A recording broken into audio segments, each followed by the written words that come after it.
इस जग में जितनी जुल्म नहीं उतने सहने की ताकत है। मैं तानों के शोर में भी रह के सच बोलने की आदत है।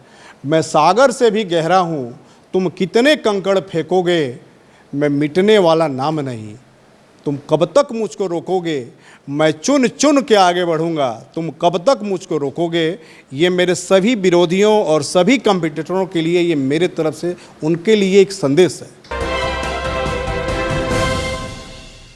नमस्कार, सिटी पोस्ट लाइव में आपका स्वागत है। मैं हूं श्रीकांत प्रत्युष और मेरे साथ हैं संजय कुमार शर्मा, जो पूर्व सैनिक हैं और राजनीति में लगातार कोशिश कर रहे हैं अपनी जगह बनाने की। इस बार चुनाव लड़ने की तैयारी में हैं। पिछले विधानसभा के उपचुनाव में भी ताल ठोक रहे थे तरारी से, लेकिन इनको किसी तरह से बीजेपी ने मना लिया कि भाई आप लड़िए मत। बीजेपी के कहने पर ये मान भी गए। अब चुनाव आ रहा है दूसरी बार। इस चुनाव में क्या करने वाले हैं संजय शर्मा? जी नमस्ते। देखिए, हम तो एक सिपाही हैं, पहले देश के सिपाही थे और आज माननीय मुख्यमंत्री श्री नीतीश कुमार जी के सिपाही हैं, जेडीयू के।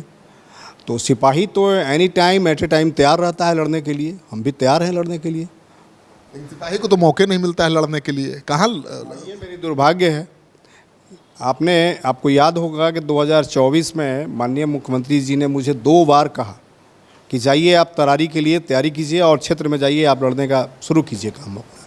हमने अपना तन मन धन जैसे जितना भी परिश्रम होता है करके पिछले 12 वर्षों से वहाँ लगे हुए हैं, वहाँ के लोगों को सेवा मदद करने के लिए वो हम लग गए थे। और लगने के बाद 1 महीना पहले वहाँ बीजेपी की सीट कर दी गई। तो हमारी वहाँ की जनता है, मेरी मातृभूमि है तरारी विधानसभा। मैंने वहाँ से जन्म लिया है। तो वहाँ की जनता ने कही कि नहीं, आपको चुनाव किसी भी हालात में लड़नी चाहिए, चूँकि आपने जन सेवा किया है।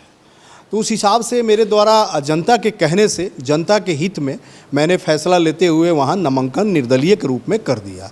इतनी मजबूत और इतनी ज़ोरदार हमारी नामांकन हुई, 10,000 लोगों की जमात, 1,000 गाड़ियों का काफिला। तो ये देख के हमारे एनडीए के लोग जितने हैं किलबिला गए कि भाई अब इसको रोकना बहुत ज़रूरी है। तो सारे एनडीए के लोग, हमारे भाजपा के, जेडीयू के जितने भी लोग थे, वरिष्ठ नेतागण, इवन महामहिम भी सारे लोग लग के मुझे पटना बुलवाए। आप पटना बुलवा के मुझे आश्वासित किए कि आपको इससे बड़ा पद हम लोग चुनाव के बाद दे रहे हैं। चुनाव तो कितना दिन हो गया बीते हुए, अभी तक कोई बड़ा पद कहाँ मिला? सारे आयोग बोर्ड बन गए। वही सर हम आपसे कह रहे हैं और आपके चैनल के माध्यम से दर्शकों को भी कह रहे हैं, सब लोग देख रहे हैं, सुन रहे हैं कि मुझे इतनी बड़ी बात कही गई। मेरी जीवन की पूरी पूंजी कमाई मैंने उस उपचुनाव में लगा दिया, लेकिन हमारी पूरी पूंजी और कमाई और मेहनत सारा बर्बाद कर दिया इन लोगों ने।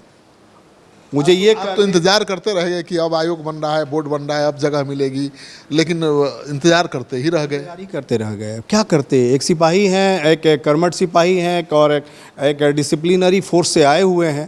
तो इसके वजह से हमने इंतजार करने का काम किया कि सरकार है, माननीय है, एट लास्ट मुझे कहीं ना कहीं जगह देंगे। तो आप नीतीश कुमार से अभी मिले हैं, आप नीतीश कुमार जी ने क्या कहा?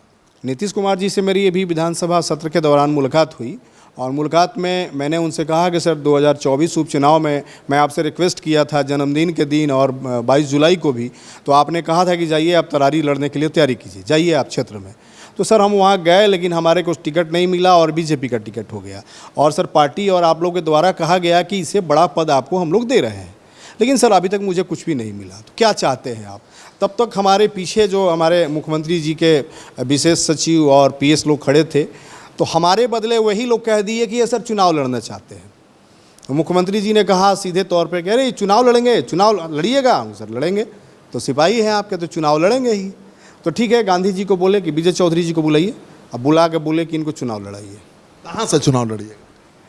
देखिए, प्रथम प्राथमिकता तो हमारी तरारी है।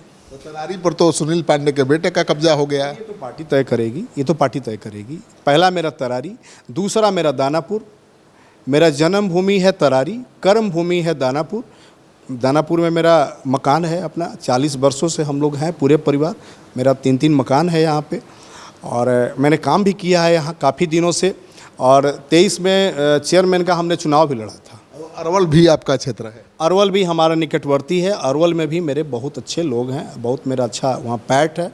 तो मुझे अगर मौका मिले पार्टी की तरफ से, माननीय मुख्यमंत्री जी की तरफ से, तो तरारी, दानापुर, तीसरा ऑप्शन अरवल, मैं तीनों जगह से फाइट करूंगा और सफल होने का दावा करता हूं। मेरी ज़्यादा जोर तरारी पर। तरारी और दानापुर। तो तरारी, आप बीजेपी के विधायक है, सुनील पांडे बाहुबली का बेटा है, तो उसको हटा पाएंगे? देखिए, बाहुबली कोई नहीं होता है, वो समय बाहुबली बनाता है, महान बनाता है, बलवान बनाता है लोगों को। नहीं, मानने से तो वही लड़ते रहे हैं हमेशा, और वो इनाम भी मिला है उनको, जन समर्थन भी। रहे हैं, ये ठीक बात है। अब लोगों के पास वहाँ ऑप्शन नहीं है। तरारी में आप कभी जाइए सर, आप वहाँ के लोगों से पूछिए तो लोग यही कहते हैं कि एक तरफ पहाड़ है, एक तरफ खाई है, तो हम लोग जाएं कहाँ? खाई मतलब माले, पहाड़ मतलब आपने जिनका नाम लिया सुनील पांडे, तो तीसरा ऑप्शन हम लोग के पास दिखा ही नहीं आज तक। आपने आया था, आप 2024 चुनाव में आए थे, लेकिन आप पार्टी के कहने से या जैसे भी हो आपने बैठ जाने का काम किया, तो हम लोग निराश हो जाते हैं। हम लोग जाएं कहाँ, किसको सपोर्ट करें? तो वहाँ पे आज भी आपको मैं बता दूं कि थर्ड फ्रंट, तीसरा लोगों की वहाँ पे ज़रूरत है। तो मतलब आपको तरारी से भी अगर लड़ाते हैं नीतीश कुमार, तो आप चुनाव जीतने का दावा कर रहे हैं? भारी मतों से। अगर 2024 में माननीय विधायक जो लड़े वहाँ जीते, अगर उन्होंने 10,000 से जीतने का काम किया है तो मैं 25,000 से जीतने का काम करूँगा। ये मेरा आत्मविश्वास है। ये किस आधार पर दावा कर रहे हैं? हमारा जिस तरह से मेरा काम है वहाँ, जिस तरह से मैं लोगों से वहाँ जुड़ाव रखा हूँ, लोग। सुनील पांडे का गढ़ है जी। देखिए, गढ़ किसी का नहीं होता है सर। गढ़ मतलब क्या होता है? आपकी जागीर है क्या? जनता किसी की खरीदी हुई है क्या? जनता को जहाँ प्रेम मिलेगा, जहाँ काम मिलेगा, जहाँ अपनत्व मिलेगा, जनता उसके साथ है। जनता को तो, वहाँ की जनता को मैंने देखा है, लोगों से बात की है, वहाँ तो वही चाहिए जो माले की नकेल कस सके, माले को जवाब दे सके, वैसा ही उम्मीदवार चाहिए। तो बाहुबली ही चाहिए? नहीं, ऐसा नहीं है। ऐसा नहीं है सर। आप लोग की एक धारणा, परसेप्शन बन गई है हमारे पार्टी के लोगों का या कुछ लोगों का कि माले से जो लड़ सके। माले से लड़ने की कहाँ बात है, वहाँ काम करने की बात है। हम जब काम करेंगे, लोगों के बीच में रहेंगे, तो माले के लोग तो ऐसे ही छितरा जाएंगे, साइड हो जाएंगे, संटिंग पोस्ट पे चले जाएंगे, कोई मतलब ही नहीं रहेगा। तो हमारी जो जुड़ाव है आज तरारी में, तरारी के लोगों से निरंतर, आप कभी भी देख लीजिएगा, आप ट्राई कर लीजिएगा, 24 घंटा मेरे मोबाइल पे फ़ोन आते रहता है। कभी किसी को बेड दिलाने के लिए पीएमसीएच में, कि कोई मर रहा हो जिसको ऑपरेशन कराना है न्यूरो में, कभी किसी को इंदिरा गांधी में कराना है, किसी को एम्स में कराना है। कोरोना जैसे समय में भी सर मैं पीछे नहीं रहा। मैं 4 महीना लगातार निरंतर मैं अपने घर में नहीं था। हमारे बाकी नेताओं को कोरोना लग रहा था, लेकिन मैं ऐसा नेता हूं जो देश का सैनिक रहा हूं, मुझे कोरोना का कभी खौफ नहीं रहा, कभी नहीं रहा। नीतीश कुमार ने तो कह दिया विजय बाबू से, विजय चौधरी से, कि इनको लड़ाइए चुनाव। तो अभी तक विजय बाबू की तरफ से कोई जवाब मिला? कहाँ से लड़ेंगे, पूछा बुला के? और आपको नहीं, अभी तक विडम्बना है कि हमारे माननीय मंत्री विजय चौधरी जी के द्वारा मुझे नहीं पूछा गया है। मैं पार्टी कार्यालय में 2 दिन जाने का काम किया है, और वहाँ हमारे माननीय एमएलसी साहब संजय गांधी जी हैं, प्रदेश अध्यक्ष जी हैं, मैंने दोनों को ये बात बताई। संजय गांधी जी तो थे ही उस समय, उनको तो कहे ही मुख्यमंत्री जी। प्रदेश अध्यक्ष जी को बताया, हमारे माननीय विधान पार्षद ललन सराफ जी हैं, उनको भी मैंने बताया। सभी लोगों को मैंने बता देने का काम किया। तो आप मुख्यमंत्री जी से कितनी देर मिले? करीब करीब मुझे लग रहा है कि 10 मिनट हमारी बात हुई, मुलाकात हुई मुख्यमंत्री जी जो से। विपक्ष आरोप लगाता है कि मुख्यमंत्री जी अब कोई डिसीजन नहीं लेते हैं, ये तो झूठ है। ये एक हवा बना दिया है लोग, ये एक हवा पानी बना के अब बस उसका फ़ायदा उठाया जा रहा है। कुछ लोग हैं, हमारे यहाँ कह लीजिए, चाहे हमारे पड़ोसी के यहाँ कह लीजिए, कुछ लोग हैं इस बात को हवा उड़ाते हैं, बनाते हैं। मुख्यमंत्री जी को याद नहीं आता है, डिस्टर्ब है, कहीं कुछ नहीं है सर। हमसे तो बढ़िया से बात हुई। हमसे पहले जो माननीय विधायक से मिल रहे थे, उनसे भी बहुत बढ़िया ढंग से बात हो रही थी। इतना रिगार्ड करते हैं मुख्यमंत्री जी हर आदमी का, या छोटा हो या बड़ा हो। इतनी संस्कार उनके द्वारा जो हम लोगों ने भी पाया है, इतना अच्छा लगता है आज मुख्यमंत्री जी से मिल के, देख के। हम लोग तो यही दुआ करते हैं कि हमारे मुख्यमंत्री नीतीश कुमार जी सदा अमर रहें हम लोगों के पास, हम लोगों के लिए। वैसा राजा सर नहीं मिलेगा बिहार को। तो आपके बारे में कहा जाता है कि नीतीश कुमार के इतने बड़े फैन थे, जिसके चलते उनको देखकर ही नौकरी छोड़ दी, और लेकिन अभी तक मौका नहीं दे पाए। ये सच्चाई है कि 2005 में जब माननीय मुख्यमंत्री जी का सरकार बना, और उसके बाद एक पिक्चर आ गया था, फिल्म आ गया था नायक को मैंने 16 बार देखा। 17वीं बार देखने के बाद मैंने विचार कर लिया कि ऐसे मुख्यमंत्री एक विश्वकर्मा स्वरूप मिले हैं बिहार को, जो एक अवतारी पुरुष लगते हैं मुझे। इनके साथ काम करने का जज्बा और ललसा मेरे मन में ऐसा जागृति आई कि मैंने अपने सर्विस से वीआरएस करके और नायक पिक्चर को देख के और मुख्यमंत्री नीतीश कुमार जी को देख के मैंने वीआरएस किया और उसी ट्रेंड पे चलने का मैंने संकल्प लिया। और आज भी मैं उसी ट्रेंड पे काम करता हूँ जैसे अनिल कपूर नायक पिक्चर में काम करते थे। मेरे पास जितना भी पहुँच पावर है मैं अपने लोगों के लिए उसी ट्रेंड में उसी स्टाइल में काम करता हूँ आज। अच्छा, अभी मुख्यमंत्री से मिलकर आप जब लौट रहे थे तो आप पर हमला भी हुआ था, क्या हुआ था?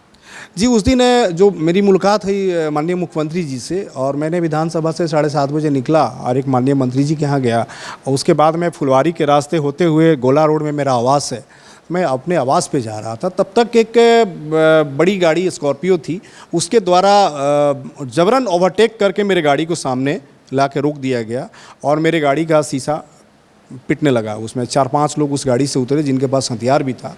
तो मेरा बॉडीगार्ड था, बॉडीगार्ड हरकत में आया, एक्शन में आया, बाहर निकला। तो बॉडीगार्ड को देख के वो लोग थोड़ा नॉर्मलाइज हुए और बोले कि नेता को उतारो, संजय शर्मा को गाड़ी से निकालो। तो हम निकले। निकलने के बाद बोले भाई क्यों आप लोग इस तरह से कर रहे हैं, गाड़ी को जबरदन रोक लिए और इस तरह से आप गाड़ी पीट रहे हैं, ये तो बहुत गलत बात है। पुलिस को फ़ोन करो जी, थाने को फ़ोन करो। हम अपने बॉडीगार्ड को बताए।